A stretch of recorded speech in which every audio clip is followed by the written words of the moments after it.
más hardware que software, por decirlo. Entonces creo que sí me agradó que haya hecho ahí sí que la explicación gráfica o en pantalla, porque si no, no hubiera entendido, la verdad. Es que sí, o sea, definitivamente entendemos mejor viendo imágenes, ¿va? Que leído en un libro, pues. Pero Sí, es, cabrón. ajá, y por eso es que le grabo los videos y los subo para que el que no los pueda ver los mire ahí y va a agarrar, o si no se les quedó algo, después lo pueden ver. Al final es una forma de aprendizaje también. Entonces, Sí, profe, gracias. la idea es esa, ¿va? Que ustedes no se queden con la duda. Entonces, esa es lo que tenemos que ver en esa diapositiva. Vamos a pasar a la siguiente ya. Ya sabemos que es el shell, que es la parte gráfica con la que interactúa la persona. Es decir, shell es la interacción que hay entre el usuario y el hardware, ¿sí? Entonces, el kernel es el que va propiamente con el hardware, ¿verdad? Entonces, digamos que el sistema operativo, en pocas palabras, es el amalgama entre el usuario y el hardware de una computadora. Y el software se divide en dos, shell y kernel. La parte gráfica y la parte del núcleo, ¿sí? Donde está toda la configuración, toda la programación del sistema operativo en sí. Entonces, una vez que ya vimos la parte del software, vamos a ver que existen tres tipos de software. Software de aplicación, software de programación y software de sistema. ¿Sí? Cada uno con sus características. Esta presentación se las voy a mandar al grupo. Ahí hay unos enlaces hacia un sitio de internet donde saqué información para que ustedes puedan profundizar en el conocimiento. Entonces, dijimos tres tipos de software, de aplicación, de programación y de sistema. Esos, sí o sí, cualquier aplicación que nosotros tengamos, Photoshop, After Effects, el Office, todo eso tiene que caer en una de esas categorías, ya sea en aplicación, en programación o en sistema. Entonces, aquí vamos a ver nosotros, por ejemplo, software de programación. Se divide en tres componentes o en tres partes. O sea, el software de programación a su vez lo vamos a subdividir en tres partes más. En el lenguaje máquina, lenguaje de programación de bajo nivel y lenguaje de programación de alto nivel. El lenguaje máquina es el más primitivo de los códigos y se basa en la numeración binaria, es decir, los unos y los ceros. Es aquel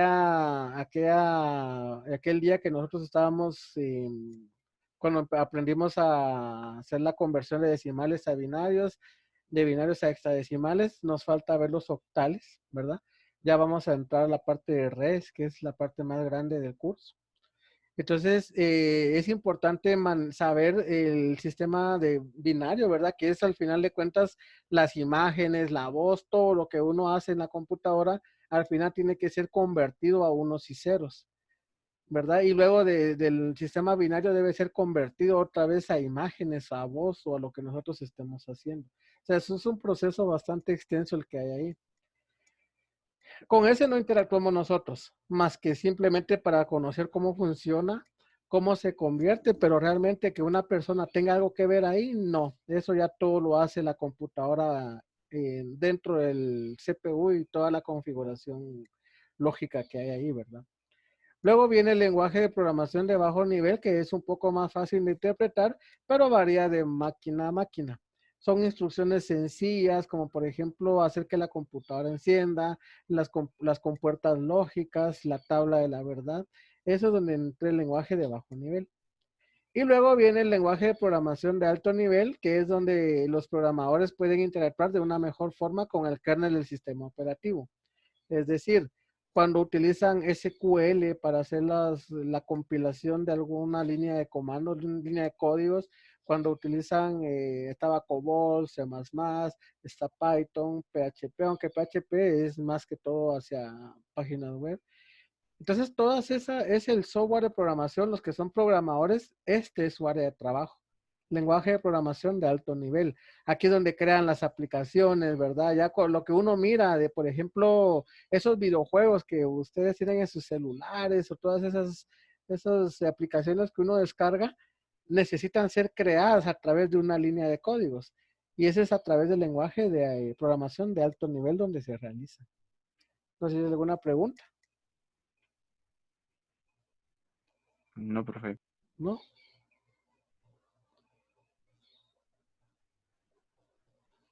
Entonces, dijimos, el software de programación se divide en tres partes: lenguaje máquina, lenguaje de programación de alto nivel y lenguaje de programación de bajo nivel. Aquí abajo está el enlace para que cuando ustedes ya tengan la presentación puedan ir a visitar ese sitio, ¿verdad? Luego tenemos el software de aplicación. Tenemos software de base de datos, software de ofimática, software educativo, software empresarial y software de videojuegos. ¿Algún ejemplo que me pudieran dar ustedes de software de ofimática? Paquete de Office. El paquete de Office. El Windows, en sí el paquete de Office lleva O el Open Word, Office. Excel, perdón.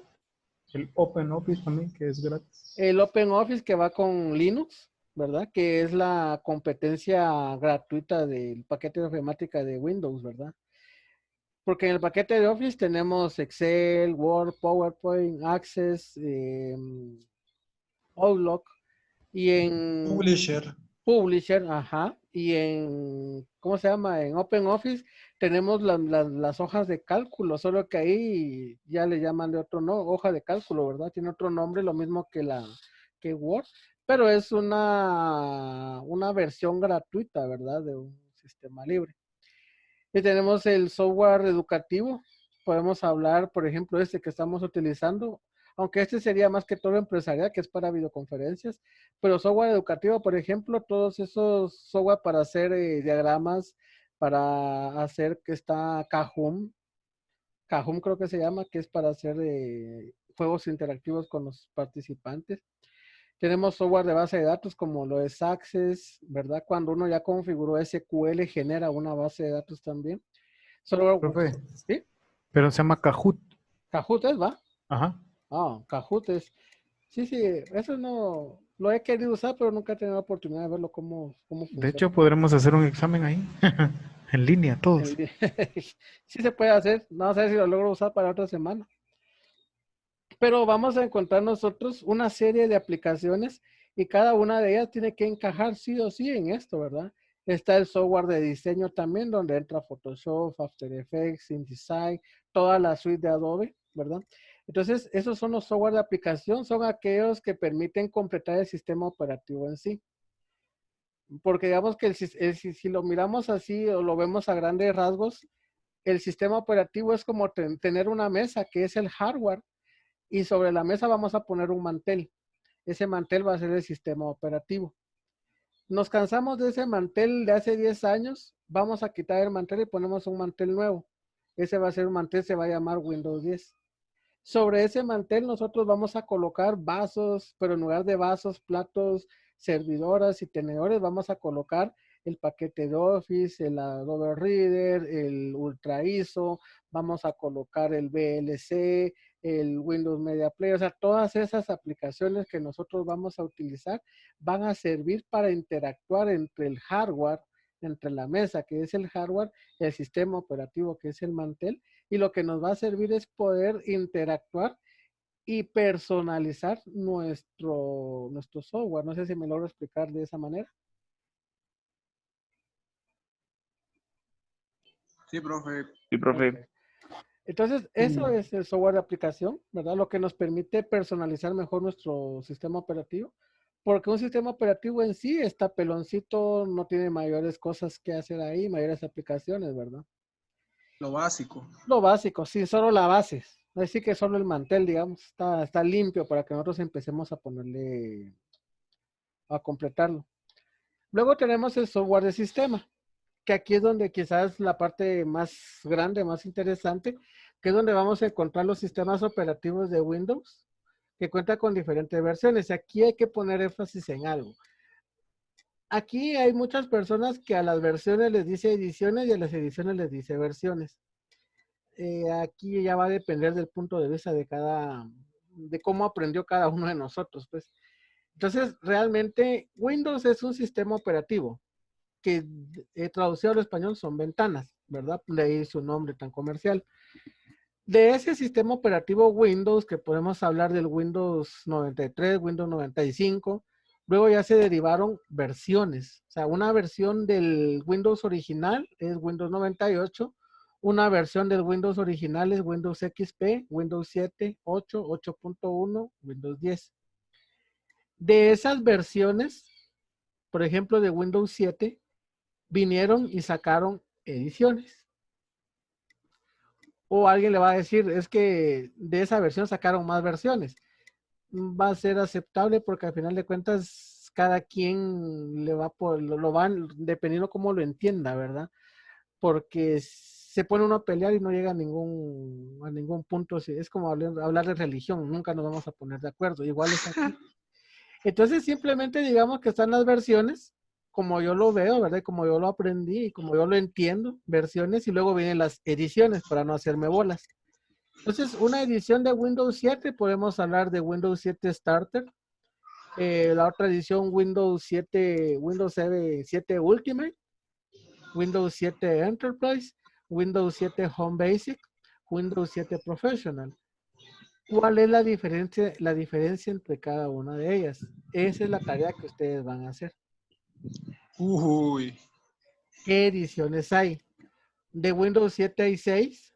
De Windows XP no vamos a encontrar ediciones. Ahí lo que vamos a encontrar son... se me escapó el nombre ahorita. Son modificaciones al sistema operativo que hicieron. Porque de Windows 10, de Windows XP, perdón, solo hay 2 ediciones que salieron. Luego vinieron las modificaciones. ¿Qué significa eso? Que, por ejemplo, una persona con un poquito de conocimiento en Progra le agregó aplicaciones a la imagen ISO principal, le puso controladores, le hizo una serie de opciones. De ahí, quizás ahora ya no se mira Windows XP porque eso ya es del pasado. Sin embargo, todavía una que otra empresa usa ese software para virtualizar, porque hay ciertas aplicaciones que no corren en los nuevos sistemas operativos, porque ya no existen tampoco, no que solo en ese sistema de XP. Por ejemplo, la SAT hasta hace 5 años aún tenía algunas que otras máquinas trabajando con XP, porque había un cierto tipo de software que solo funcionaba ahí con XP. Entonces, esas son las ediciones y las modificaciones como Crystal, como Windows T, como Windows UE, como Crystal, como Windows Phoenix, como Windows Angelical, son modificaciones del sistema operativo principal. No es Ahora, versión, modificación es son esa. modificaciones, sí. Ahora porque no son oficiales, ¿verdad? No es como Windows 7 Ya. que ellos sí autorizaron tener diferentes ediciones. En cambio, en Windows XP solo habían 2. Y luego vinieron todas las modificaciones que aparecieron. O sea que no No eran estaba oficiales. certificado, por No, decirlo. Sí. no. ¿Sí? La gran. De hecho, eso pasó con los programas que se usaban para liberar celulares. Porque algunos, si se encuentra con algunos teléfonos ahora como los Sony Ericsson, que los puertos eran muy diferentes a lo que hay en la actualidad, y usted trata de liberarlo y lo instala en el Office 10, por ejemplo, en el Windows 10, ya no deja, tiene que degradar la máquina a XP para poder hacerlo. Ajá. Sí, ya no trae cierto código que no deja hacerlo, ¿cierto? Pero yo me imagino que es por el programa, que el programa se quedó como que Es que atrasado, por decirlo. Antes lo ya no que corre con las nuevas versiones. Lo que pasa es que acuérdate que vienen y van apareciendo otros sistemas de programación. Antes, como la mayoría de los que saben programar hoy en día, aparecieron con C++, con Pascal, con COBOL y no sé cuáles más. Luego, y eso fue por años, y aún todavía algunos colegios se mueren con ese sistema, ¿va? Otros que ya te están viendo con SQL, con Python, o sea, ya están innovando. Entonces, a la medida que van apareciendo nuevos software de programación, también va cambiando la interacción que hay con las aplicaciones.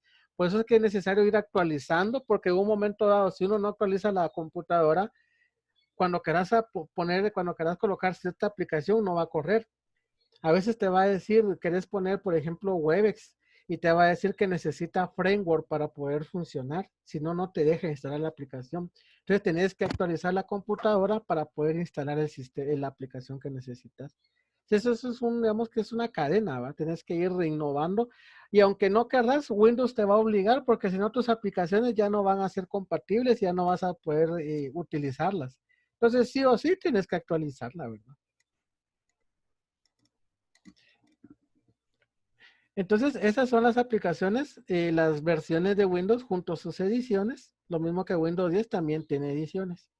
Luego vamos a ver el sistema operativo Linux, que es un software libre, donde ahí lo que encontramos son versiones. Está el Ubuntu Mate, el Ubuntu Quetzal, Ubuntu 12, el Ubuntu 16. Todos son software libre. En estos ustedes pueden hacerle modificaciones. Eso sí que no se puede cobrar, ¿verdad? Le puedo hacer mejoras al software, pero simplemente lo puedo distribuir. No puedo cobrar, no tengo derecho de autor porque es un software libre que vamos a utilizar ahí. Ahorita se va a acabar la sesión, le voy a enviar el enlace y continuamos. Bueno, profe. Ya se acabó el Gracias. Bueno, Ok, gracias.